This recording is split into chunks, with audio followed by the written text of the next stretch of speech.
an incredible, give me some audio. Hasn't this been an incredible weekend? Let's give some love to all the speakers and the corporate staff and everyone that's poured into us. My friends, we want to give some love to you for being in the room, being live with us virtual. Look around the room. We're here to do something special. You all know what we're here to do, right? The next billion. The next billion. Give yourself a huge round of applause for being in the room where it happened this weekend, my friends.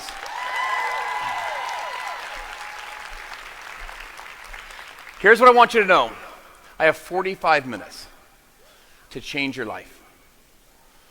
It's a big promise. I'm fully all in. I'm going to invite you to come all in with me for the next 45 minutes. I know it's been a busy weekend. You've been up late with your teams and dreaming and thinking, and your notes are full. But will you come with me for 45 minutes? And we'll talk about the next billion and what the next billion means for you and for your family and for your life. Are you with me? My friends, let's go do this. Here's what I want you to know. We've done this before. You hear a lot of confidence from Justin, Sarah, and Ozma and the corporate staff. You hear a lot of confidence from John and Nadia Melton, or Tony and Sarah Zalecky, or Wes Bewley, or Wayne and Bethany, or Jennifer Piper Kennedy, or all these incredible leaders you've heard from. You hear or maybe feel some confidence. It's because we've done this before. And my friends, we've done it twice. And we're about to go do this again. Each billion will represent approximately 500 million in commissions and bonuses and trips and rewards and incentives for us to go market the next billion over the next 3 years, 4 years, 5 years. 500 million in paid out commissions. What portion of the next billion are going to your family and to your team and to what you're going to create and to your life and to the dreams and the goals and the person that you know you were born to become? This is the room where it happens. If you're ready, say, I'm ready. The next billion looks a lot like this.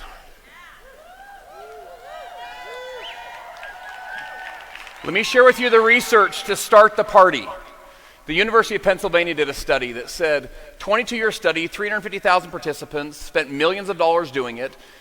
They said after they studied all these people, there began a thinking pattern that began to emerge that became predictive of success. Wouldn't you love to know what's the thinking pattern you would need to become predictive of your success? Do you want to know what it was? Optimism. Say, I'm optimistic. The optimistic people started to say they found the right things in life. They found why things were going to work more often than the things that weren't going to work. They were optimistic. Say, I'm optimistic. There's two characteristics these folks had. First, they had unrealistic expectations that it was going to work. I think that's interesting wording. I wonder if these were some academics that over a 22-year period, these researchers were studying people like you and us and talk about the next billion, and they're kind of like, it's pretty unrealistic you guys are going to pull that off. They had unrealistic expectations. My friends, I hope you leave this room this weekend with unrealistic dreams, unrealistic goals, things that move your soul. That's what the optimist says, like, yo, that's not unrealistic for me. I'm going to go make it happen. There was a second characteristic that they found with the optimistic people. They kept trying new things until they found what worked. Og Mandino wrote one of the great sales books ever called The Greatest Salesman in the World. Scroll number 3 says, I will persist until I succeed. The optimist continues to persist until they figure it out. The researchers are like, I don't think you guys can pull this off. And they said, I think I can, and I will pull it off until I succeed. Guess how long most people persist? Until it gets hard, until the customer quits, until the team member quits, until the business goes back a little bit, until it rains, until it's cold. Guess how long we persist, my friends? Say until. Until we succeed. Say, I will persist. Say until. This is what the optimists figured out. Took them 22 years to figure this out. We could have told them this in 22 minutes, and they could have given us the millions of dollars. We, with the model over the last 9 years, over 4+ million customers, over 2.4 billion in sales, and over 1+ billion in commissions, and I want you to know something. We had unrealistic expectations. This is not how it started. We did a turnaround and a startup. The hardest thing to do in business is a turnaround. The second hardest thing to do in business is a startup. We signed up for both at the exact same time. The odds of this working were very, very, very, very, very, very low. And yet here we all are, 2.4 billion later, saying, yo, we're gonna go do our next billion. Guess what it takes to do a billion, my friends? It takes everything you've got. The very, very best that you've got. All your work, all your fight, all your grit, all your hunger, all your passion is what it takes. Guess what it takes to change your life? Everything you've got. It also takes some great people. Tony and Sarah showed this picture earlier. Abraham Lincoln said, if I'm a success today, it's because I had a friend who believed in me and I didn't have the heart to let him down. You need to find people in your life that say, listen, I see something special in you. Something special in you in the back. I see something special in you, unique in you. You have gills, gifts, talents.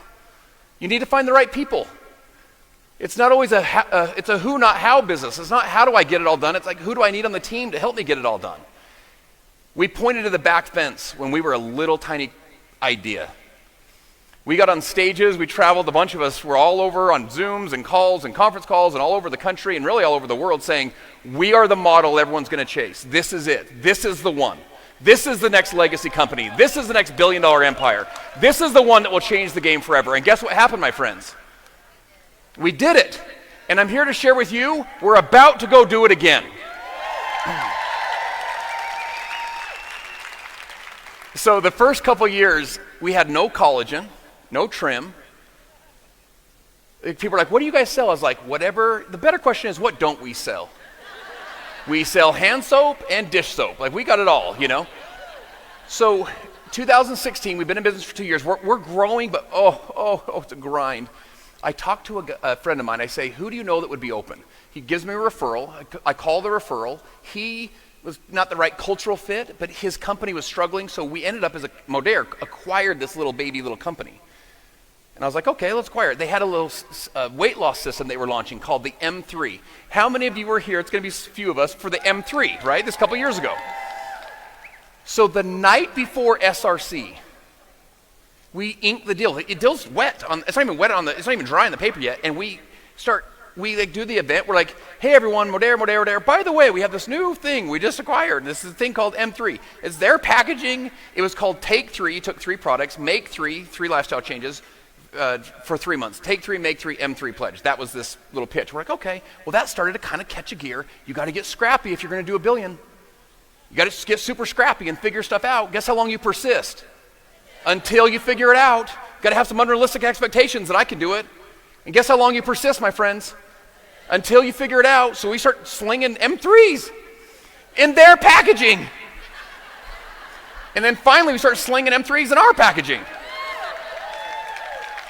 A year later, we have a super powerful woman that has a super life-changing product and a company that is acquired into Modere, is melded into Modere. And we get collagen. Now here's what's interesting. We're slinging Take 3, Make 3, M3 pledge. Now we're like slinging collagen, you know, and none of us knew how to sling collagen yet. We didn't know how to talk about it. We're like trying to get good at it, but we weren't good at it, and it was very science heavy, because you know how fantastic the product, how legitimate and real it was. It was almost kind of hard to talk about it in a simple way. We hadn't gone through like the Marina and the Ashton and the Andreas to like simplify this for us a little bit. Let's do this, you know? So guess what happened? Took us a second, and then all of a sudden we started catching a gear. A little bit after that, we launched another little product called Trim. So we now have Take 3, Make 3, M3, collagen. Trying to figure out that little transition. And now we got Trim. So we're like, okay, let's do Take 4, Make 3, M3. Anyway, we did the M3 Plus. And look, it was a little clunky. Wes said to me once, he said, listen, inches and feet win games. We were a couple inches off. It was like we were close. We had to shave some stuff off, dust it off a little bit. We had some unrealistic expectations we were going to do $1 billion. And we were trying new things until we succeeded. Guess how long you have to persist, my friends? Until you what? Succeed. I will persist until I succeed. Not until it gets hard. Not till it's now M4 or Make 4, Take 4. You have to clunk it down a little bit, right? Well, guess what happens? The reorders start coming in. And we said, we actually have a new system. It's called the lean body system. That came from the other system, but this one was 3 products. It was the right mix. It was the right thing. And then the lean body system, we kind of got our hands around it. We marketed that. That was another $1 billion. Guess how it happens, my friends? You have unrealistic expectations that you're an optimist, that you're going to pull it off. And number 2, you persist for how long? Until you succeed. So can I give you 3 strategies for you to capitalize on the next $1 billion? 3 things for you to do to capitalize on the next $1 billion. I'll share with you a couple stories, see if we can add some value, and see if I can change your life. First is this: you want to model mentors. You want to model mentors. Tony Robbins says, model someone who's already successful, because success leaves clues. You can persist until you succeed, and you can pull it off doing that. But my friends, if you can model mentors, you don't have to just do it out of sheer grit and grind. You can actually take some shortcuts a little bit, because they already know what's going on. All these incredible leaders that you've been meeting in the hallways and up on the stages, they kind of know how to run this race. They can shorten that learning curve so you can model them. Oprah says it this way: I think mentors are important. I don't think anybody makes it in the world without some form of mentorship. Nobody makes it alone. Who is your mentor right now? Who are you modeling? Who are you chasing? One of my favorite stories of mentorship was Kobe Bryant modeling Michael Jordan. Kobe modeled him. He chased him his whole career. He chased him. He says, Michael Jordan is the guy who I looked up to for inspiration and motivation. He was the one who showed me what was possible. That's part of what a mentor does, is they cast vision of what I call the bigness of what could be. They cast vision of what's possible for you. You can't see it, but the mentor can see it, because they can see further. Aristotle says, if I've seen further, it's by standing on the shoulders of giants. You model after the mentor. He says, I studied Michael Jordan. I watched him every single night. I took what he did best and incorporated that into my game. Kobe, if you ever hear Jordan said he stole all my moves. He modeled the footwork. He modeled the way he spoke. He modeled him until he ultimately became his own expression of himself. You model mentors. When I was introduced to networking, I'm 25 years old. Came from a broken home at age 12. Moved 13 times in the 7 years through the teenage years. Raised with my single mom. I have a special place in my heart with single moms. I have no college education. I worked at a mall kiosk. The mall. The mall's where all of you used to go when you were younger. And remember when the Amazon was a river, we would walk around the mall? And they had those kiosk workers that you would try to not make eye contact with them? That was me. I was the mall kiosk guy. It was trying to suck you into my mall kiosk to sell you animated Bible videos. That was my job. I had one little baby boy. He was about 19 or so months old. And I was introduced to this whole network marketing idea. All I knew is I wanted to make my little son proud. I wanted to make my wife proud. I had big dreams and big goals. I hope, my friends, that you have unrealistic expectations. You have dreams. You have goals. You have a life that you want that's inside of you. You can feel it. I'm like, man, I know I can make something significant happen. I just needed the right idea, the right platform. I also needed the right models and mentors. Can I share with you who I modeled and who I've chased for 17 years? I didn't meet this guy for probably 12 of the 17 years, and I modeled so much of my life after him. The very first day I was introduced to networking, I was introduced to it was a DVD at the time. You can actually go find it on YouTube. It's called Driving Lines. It was by a guy named Nathan Ricks. I didn't even know who this guy was. I just asked him, literally very first day, I said, who's the best in the world at this? Who's the best networker in the world? And they said, oh, it's this guy named Nathan Ricks. He wasn't even in my company. He was in a completely other company. He'd been doing it for 20 plus years. He was 20 years my senior. And they said, he's the best in the world. So I went and watched this 2-hour presentation this guy did. I'm 25 years old. I go to the library, put it in my little laptop. I'm watching this presentation. I was like fired up. I was like, man, this guy's freaking awesome. I loved his enthusiasm. I loved his passion. He was a former real estate broker. He was kind of like a real businessman. He wasn't gold chain, pinky ring, shirt unbuttoned. He was just a real business guy, high integrity, high competency. I was like, man, this guy's awesome. I want to model this guy. Well, what was interesting with Nathan is over the course of his career, and I want to quickly, disclaimer for compliance real fast, this guy was Michael Jordan. This was not normal networker person. Okay, is everyone with me? This is results are not typical. This guy smashed life. This is not normal. Is that safe enough? Are we all on the same page? This guy was like one of the best on the earth at what he did, okay? The very best in the world at what they do, the Michael Jordan at what they do, is more successful than the rest of everybody else. Is everyone with me? So he made over $70 million in commissions at his business. But here's what I also thought was so powerful. He then built this billion-dollar real estate empire. He took all this like network marketing money. He wasn't just like a goofball that just burned it all and just didn't know what to do with it. He was like a real business guy. He was smart. He was savvy. This industrial park, or this Class A office space, is in a place called Thanksgiving Point in Lehi, Utah, in Salt Lake City. They call it Silicon Slopes. The entire campus, he owns the entire campus, all these incredible buildings that Microsoft and everybody rent from, they're all his buildings. And this guy was just unbelievable. Well, he was a pilot. He loved to fly. One of his passions was flying. Had a few planes, ultimately had a Phenom 300 jet. It's the largest, or pardon me, it's the smallest jet you can have with a single pilot to fly it. So he would travel, they call it Air Nathan. You know, they would travel over and do his thing. I loved his ranch. I modeled his ranch. He had a 500-acre ranch with all of his horses that he would go up to and spend all of July there with his kids. When he started networking, he had just these cute little girls, and he just went for it. He had so much passion and fire. I just loved this guy, and I for years modeled him. In fact, when I finally met him, I met him at one of his big buildings. I walk in and I go, "Brother, I've been chasing you for 17 years. I said, I know you don't know me. I said, it was a little bit awkward, kind of, me to tell you all this, but I'm like, I've modeled my career after you. Like, you're the man. Guess what he taught me, my friends? He taught me the bigness of what could be. The bigness of what could be. I hope in your life you can find someone that you can model that expands your thinking to the bigness of what could be for you, the possibilities of what could be for you. That opens up your belief system that it's maybe possible for you. You can do special things. He took this, when my first business, I was just chasing this guy, this mentor guy that I didn't even know. I just watched his stuff. I would sneak into his meetings with another company. For reals. I'd sneak into the back of his meetings and just watch him present and watch how he did it, watch how he interacted with people. When my first business failed and I went back to working 2 part-time jobs, and I moved my pregnant wife and our 2 kids into the loft above my wife's parents' garage. And I had the 2 babies sleeping in the closet. I'm working 2 part-time jobs, one throughout the week, one on the weekends, and I'm grinding and trying to make it happen. I remember just thinking, I was like, gosh, dang it.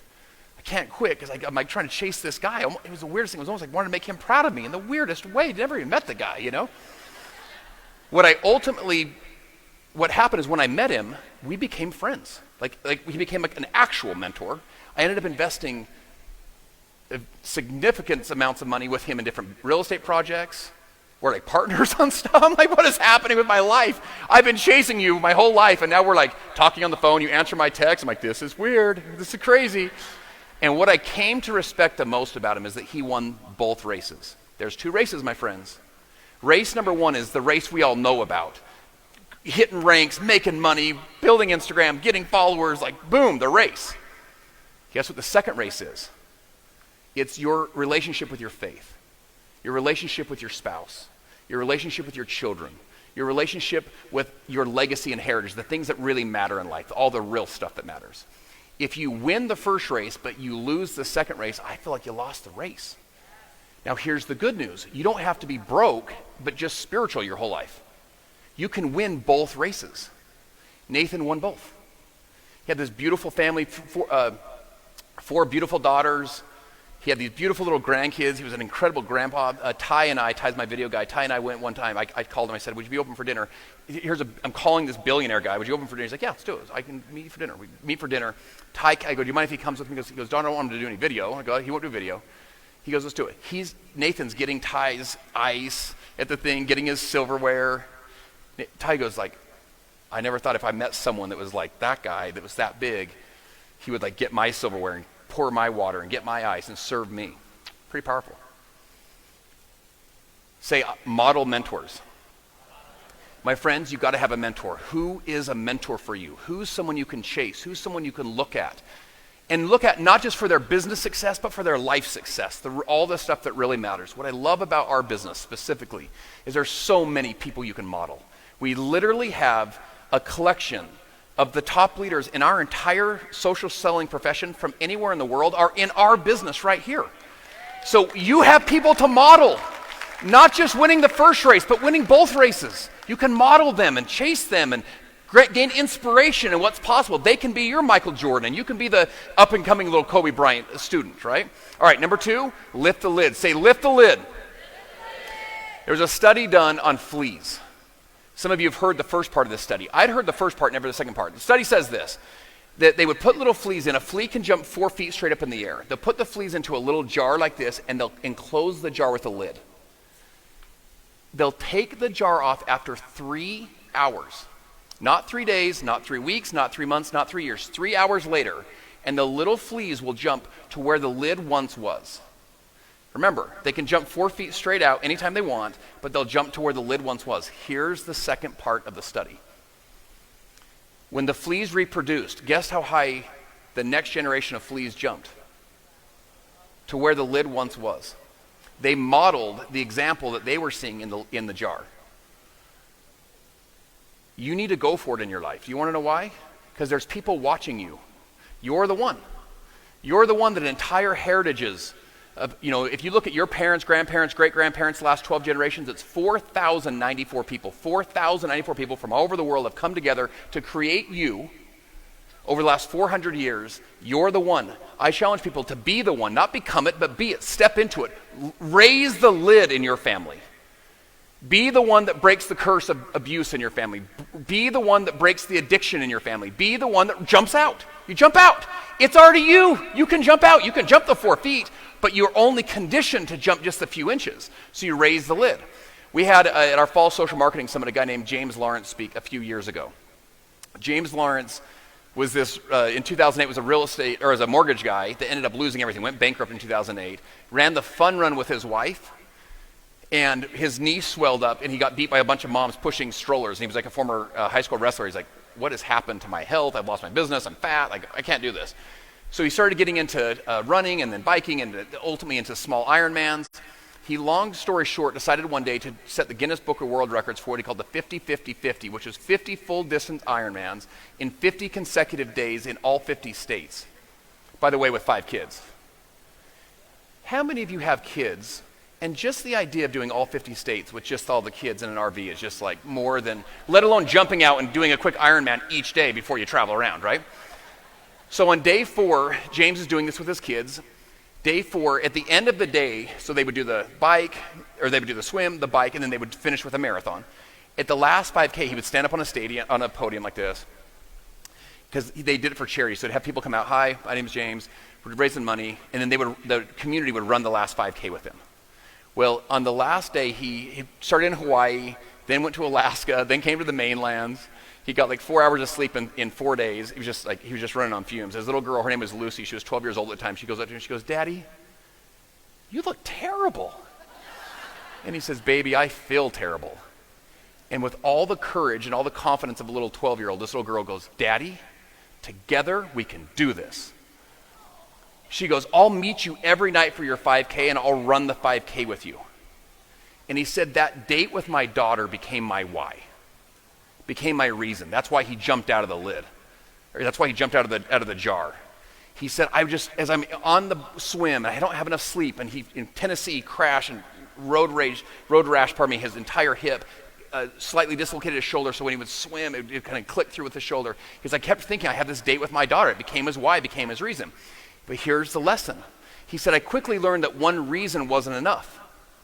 He said, I needed a bag full of whys, a bag full of reasons. I needed more reasons than one to keep going.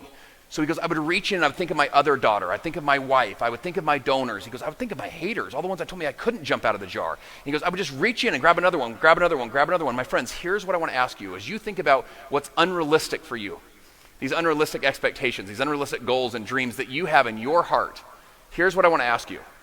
How many whys are in your bag? How ready are you for this fight? How long are you willing to persist, my friends?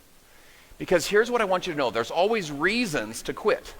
And there's always reasons to keep going. And the reasons you choose will define you. Right now in our business, there's reasons to quit. And right now in our business, there's reasons to keep going. The reasons you choose will define you.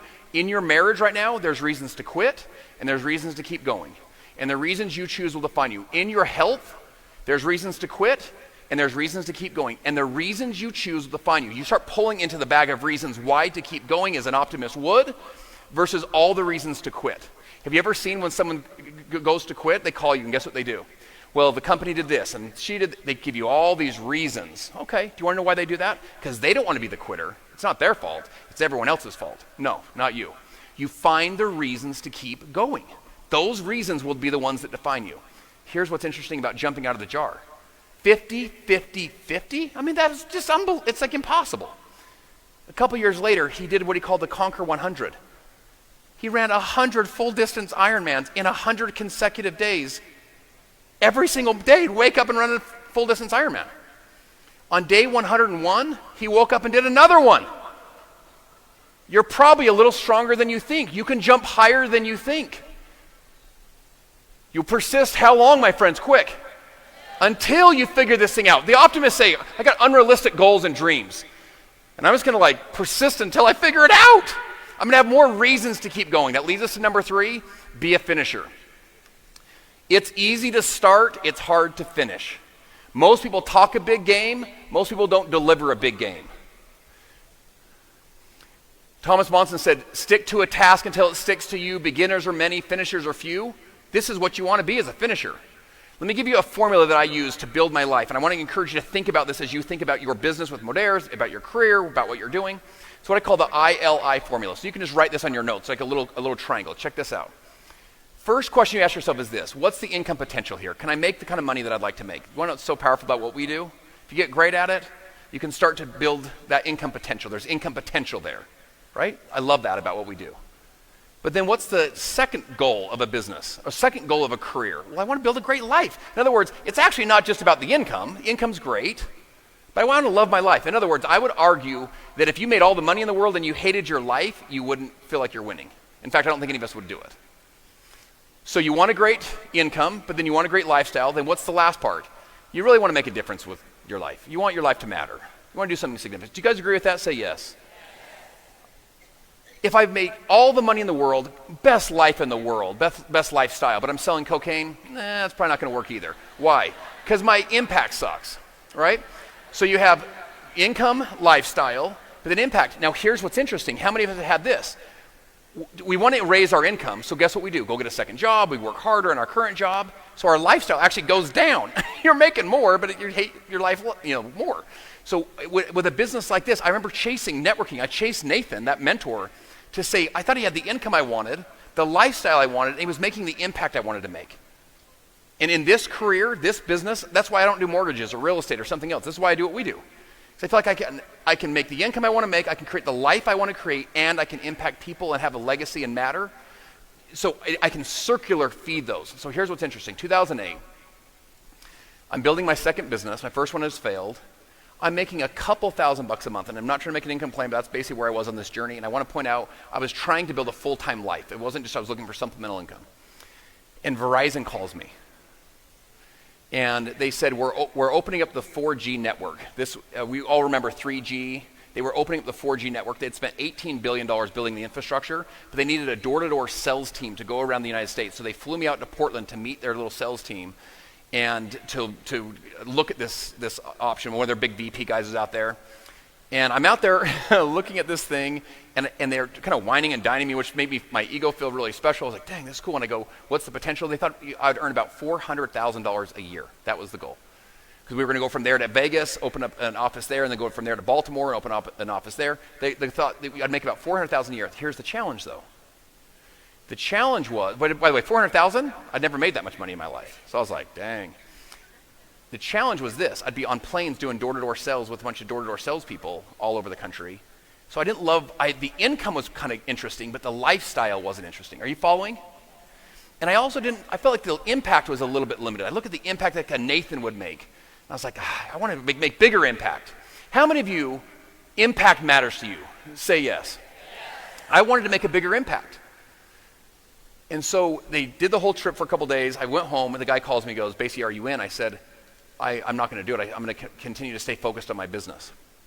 And he goes, what business? He knew about my networking business. He goes, what business? I go, my network marketing business. He goes, kind of laughed. He goes, listen, I'm not trying to be rude, but aren't you only making like a couple $1,000s a month? And I said, yeah, but I just think I could do it. I think I'm so close. And plus, I know I could make this income, these dreams that I have. I could build a great life, and I could impact people. And he goes, you're making a couple $1,000 a month. You make $400,000 a year here. What's wrong with you? I ended up turning down this job. Do you want to know why? Because of the bigness of what could be. I had unrealistic expectations because of this mentor I'd been modeling of the bigness, the possibilities of what could be. Even though I was unrealistic expectations at the time, I just thought I'm just going to keep persisting and keep making it happen. Now here's the facts. I know this as I look at the audience. The odds are most of you are hurting right now. In fact, you came to this event probably a little bit on empty. Not all of you. Some of you are just cranking and it's awesome and you're living your best life. But many of us, you came here a little bit on empty. There's probably more pain behind the smile, more stress and strain behind the smile than we probably would want to admit or talk about. I know how that feels coming to these events. I remember I used to stay not at the hotel by the event. I'd stay at the one 10 miles down the street. You didn't dare take off your socks. You're just like, oh my gosh, I couldn't afford to get there. And I remember they had the little name tags, but they used to put our rank. I love that Modere doesn't even do that, by the way. They put your rank on the little name, the lanyard. And I had my little rank. I was like basically like a team leader. By the way, when you first hit team leader, you go to the event, you're like, hey. When you come back the next event and you're team leader, you're kind of like, hey guys. When you come back the next event, you flip your lanyard over. When you come back the next event and you're team leader, I would put the little pin over the team leader thing. So they'd be like, so what's your name? I'm like, Justin. What rank are you? I was like, I'm like going. So it's going to be great. So anyway, I'm grinding trying to make it happen. How many of you can relate to this feeling? Say aye. My friends, you're grinding and you're trying to be positive and you're trying to be optimistic. And I even got to a point where I started to kind of not know if I really believed it was possible for me. I knew it was possible for them, not for me. In fact, I'd sit in the back. There's a shout out for all of you in the back. I still like to sit in the back, by the way. Thank you. I still like to sit in the back, by the way. I like to just feel the event from the back. It reminds me so much. So I'm sitting in the back. And at first, when all the rich, happy, successful people that I could model walked across the stage, and they're like, in their shoes and their teeth, I was like, oh my gosh, you guys look amazing. And then as I kept coming back as a team leader, I got to a point where they would walk across the stage, and I'm like, oh my gosh, I'm so happy for you guys that you're so rich and successful. Like, that is fantastic. I didn't want to hear your stories anymore. I wasn't motivated by their stories. Their stories felt very unrealistic to me.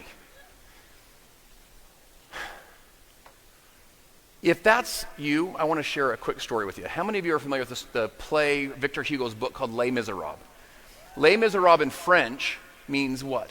The miserables. Do you want to know one of the reasons why here we are, 100 plus years later, we still study it and learn from it? It's because we can all relate to the misery or the challenge of life.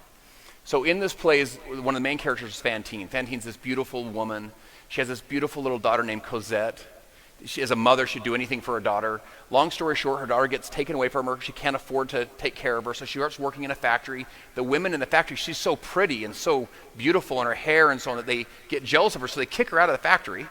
She gets kicked out of the factory. She's on the streets, and someone says, listen, if you'll cut your hair, the locks of your hair, I'll pay you some money. So to get money for her daughter at this terrible kind of boarding school that she's at or orphanage that she's at, cuts the locks of her hair. They said, if you'll pull your teeth, I'll pay you for the teeth. So she pulls as a mother would do anything for your daughter. Ultimately, she basically gets emotionally beaten down to prostitution to get money for a little girl. It's the misery of life. Oh, it's like the darkest, saddest moment. She sings a song that we've all heard. She says, I dreamed a dream. She says it at this moment of her life. I dreamed a dream in time gone by when hope was high and life was worth living.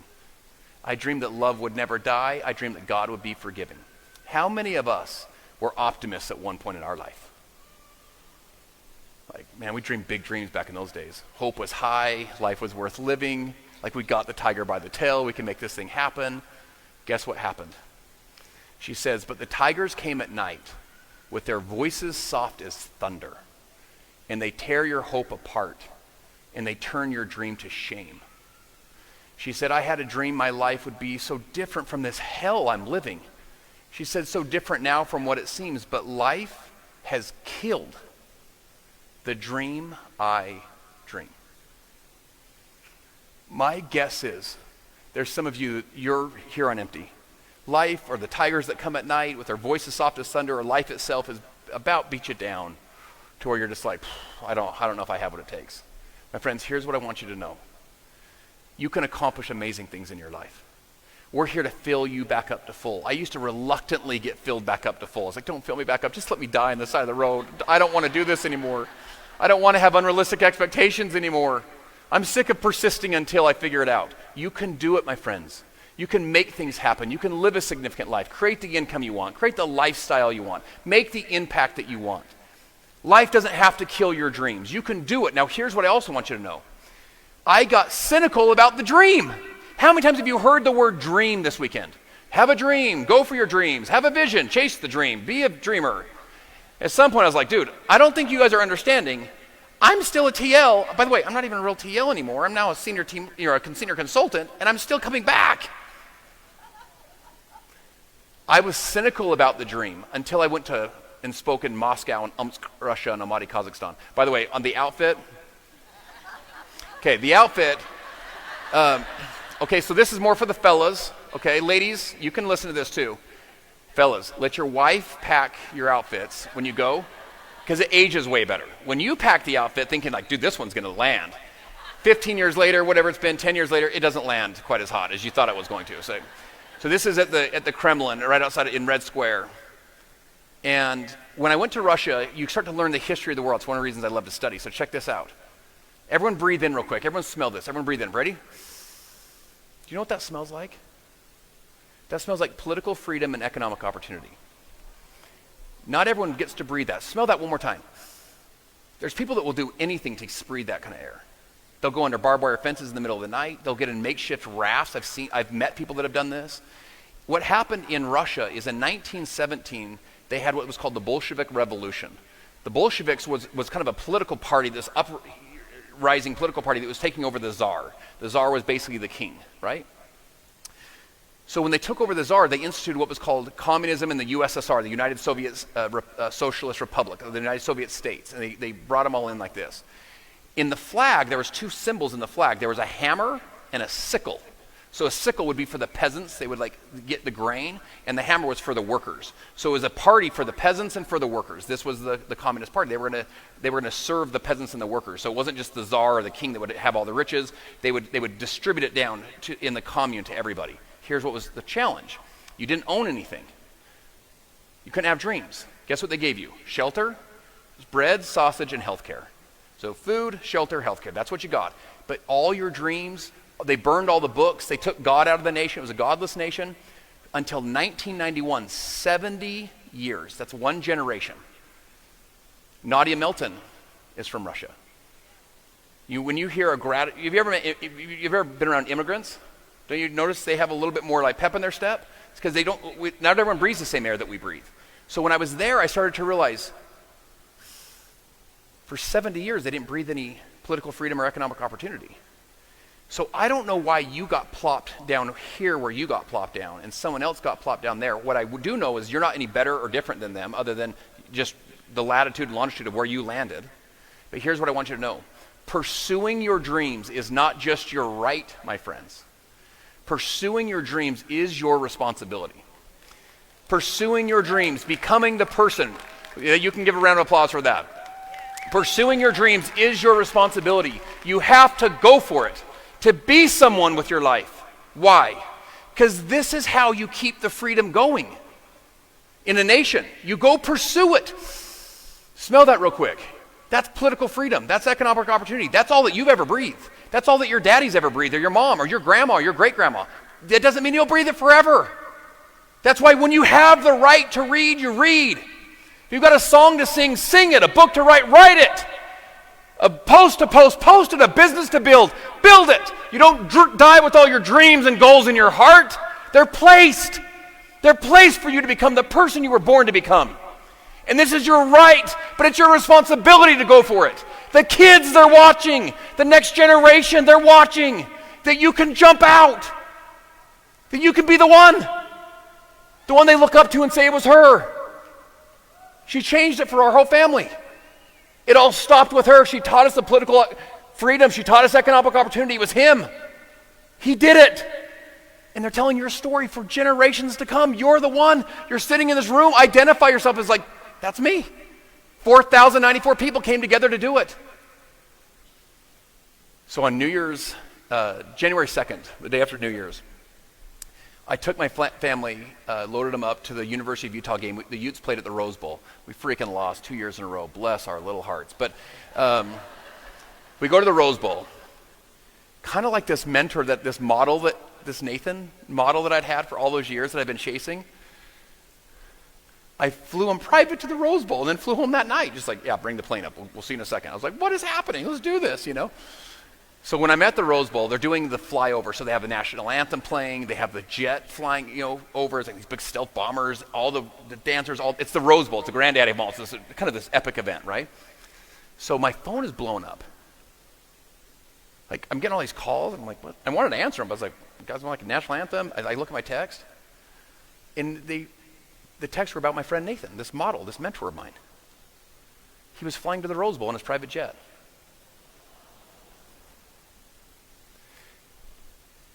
They got 10 feet off the ground, going to the exact same place. I don't know why I made it and he didn't.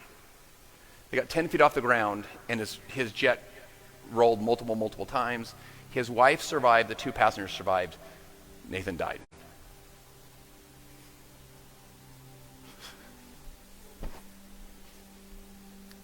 I'm sitting there looking at it like this. I'm just like, wow. I'm just like having this like, I flew there private. I'd been chasing this guy for literally almost 20 years. I was just looking at my phone, and my kids are happy, and everyone's there, and I'm just like, it was just surreal. I don't know if I fully processed the whole thing either. Talked to a bunch of people on his team. They become dear friends of mine now. We just talk about, and I said, I got this much, Nathan, you guys got this much, but I said, he had this much impact in my life. I modeled him for years. This is his last speech he gave to his team before he retired a couple years ago. So I want to share this with you real quick. He said, I've always been struck by the power of what one person can do. It's amazing the effect of one person when they make a decision. They decide that they're going to do something. Then put their efforts and energy completely behind it. When that happens, the world can change. But it doesn't change all at once. It's been my experience that it changes just one person at a time. Therefore, I know how valuable the power of example is. And what I want to say to us in this room, individually, to be better people, to change and to grow and to do things in a better way, to be more professional, and to be more concerned with helping other people. If we do that, then one person at a time, we can literally change the entire world. That is our destiny. Everyone stand up real quick. If I could have all of the audience, everyone, come up here, all of our elite 3s and above, and then all of our platinum black 3s and above, please come up on stage. But if you're in the very back, everyone just kind of move forward here. We're just going to close the event real fast. So if you're elite 3 or platinum black 3, please come up. All of our corporate staff, please come up. And can we give our corporate staff a round of applause real quick as they come up, please?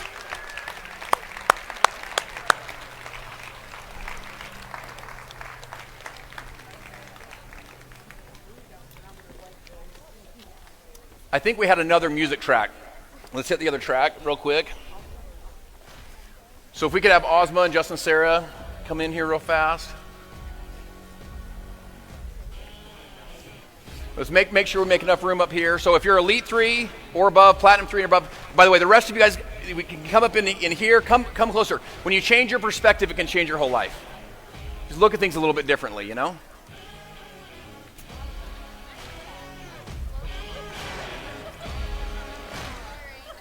So everyone come up in here.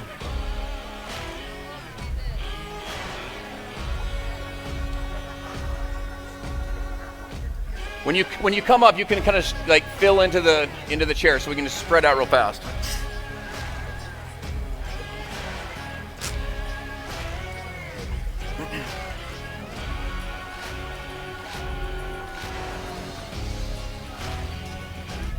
All right. Okay, cut the music. Here we go. There's just a couple things I want to share and then we'll wrap. My friends, listen. Anything that's rare is more valuable. A friendship that's rare is more valuable. A painting that's rare is more valuable. A diamond that's rare is more valuable. A CEO that's rare is more valuable. Can we give Ozma a huge round of applause for having vision?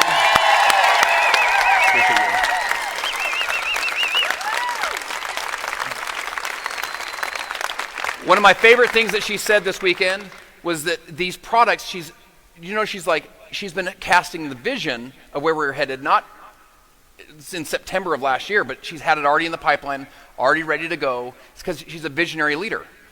You're never going to meet someone that outworks this woman either. Her level of care and concern and compassion and desire for you and for us to strive and go to the next level of our lives is unbelievable. It's rare. My friends, anything that is rare is more valuable. You want to hold on to things that are rare. Justin Sarah is the best in the world at what he does. The guy's unbelievable. The way he runs his teams, our corporate staff, our events teams, listen, we love you guys. I love our staff. We love you guys. You're unbelievable. They work so hard. Listen, I want to make sure as a community, our values, compassion, authenticity, that our staff feel it from us. We thank them. We say, hey, listen, I want you to know how much we love you. They do all the behind the scenes work that make us shine and make us go build businesses and lives for our families. So make sure that you love on our staff. Make sure your teams, when they call customer service, they do it with respect and courtesy and dignity, because these people work so hard for us to make our business work. They're partners with us. So make sure that you tell them how much you love them and respect them and the value that it does for your team so that they know what you're doing. All these incredible leaders, my friends, here's what I want you to know. Listen, they're you. When you see them, when you look in their eyes, they had your same hurts, your same pains, your same challenges, your same difficulties, your same man, I don't know if I can do this. It's the same, they're you. You will be up here looking at them being like, no, I'm you. I'm you. I promise. You're like, no, not you. You're too sick. No, I know exactly how you feel. They're you. Look at them. Model them. Chase them. They're winning both races. They're doing all the important things in life too. To end, three things. First, say, I dream. My friends, you've got to have a dream in your heart. Your dream is the fuel for your soul. Say, I dream. Dream big dreams. Dream big goals. Make things happen. Say, I dream.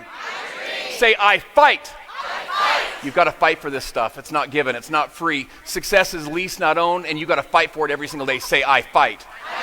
Les Brown says, if you want a thing bad enough to go out and fight for it, to work day and night for it, to give up your time and your peace and your sleep for it, if all you dream and scheme is about it, and life seems useless and worthless without it, if you'll gladly sweat for it and fret for it and plan for it and give up your terror of the opposition for it, if you'll simply go after that thing that you want with all your capacity, strength and sagacity, faith, hope, confidence, and stern pertinacity, if neither famine nor pain, sickness or gout will keep you away from the things that you want, if dogged and grim you beseech and you beset it, with the help of God, you will get it. Say, I fight.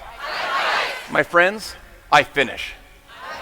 You've got to be a finisher. Don't just be a starter. Be a finisher. Say, I finish.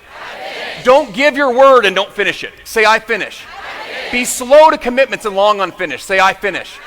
My friends, say, I dream, I fight, I finish.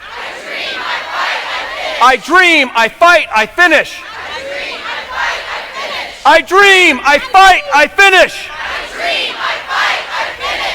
Let's go do the next billion. Love you guys.